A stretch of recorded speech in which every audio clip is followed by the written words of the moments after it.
అంటే ఒక ఐఏఎస్ భార్య బంగారం తీసుకొచ్చింది ఫ్లైట్లో అంటే అసలు ఇప్పుడు ఇవి ఎన్ని కోట్ల బంగారం అని చెప్పారు ఇందాక, ఎన్ని జ్యువెలరీలు, ముంబైకి చెందినటువంటి 4 జ్యువెలరీల్లో వీళ్ళు ఎంత బంగారం కొన్నారు, ఎన్ని గోల్డ్ బాండ్స్గా మార్చుకున్నారు, అసలు దుబాయ్ కేంద్రంగా ఏం జరిగింది, ఇది కొత్త కోణం. అసలు ఏంటి వీళ్ళకి దుబాయ్కి కేర్ ఆఫ్ అడ్రస్, ఇప్పుడు ఎక్కడి నుంచి వచ్చాడు కసరెట్ రాజ్, ఇప్పుడు సునీల్ కుమార్ దుబాయ్ పదే ఎందుకు వెళ్ళాడు, ఒక ఐపీఎస్ వెళ్ళాడు, ఎందుకు మాట వెళ్ళాడు, జార్జియా పేరు చెప్పి దుబాయ్ వెళ్ళడం ఏంటి, జర్మనీ పేరు చెప్పి అమెరికా వెళ్ళడం ఏంటి, అమెరికా పేరు చెప్పి మళ్ళీ దుబాయ్ రావడం ఏంటి, దుబాయ్లో అన్ని రోజులు ఎదుగుతున్నారు, అక్కడ ఏ వ్యాపారం జరుగుతుంది, బంగారం వ్యాపారం.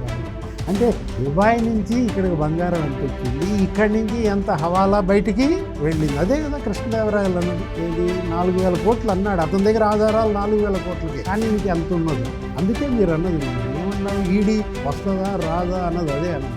ఎప్పుడు జగన్మోహన్ రెడ్డి అరెస్ట్ తర్వాత దీంట్లో ఫిక్స్ అయ్యాడు, టోటల్గా భార్యాభర్తలు ఇద్దరు ఇరుక్కున్నారు, ఇవాళ ఈ బంగారం ఇవాళ వీళ్ళ పాలిట శాతం.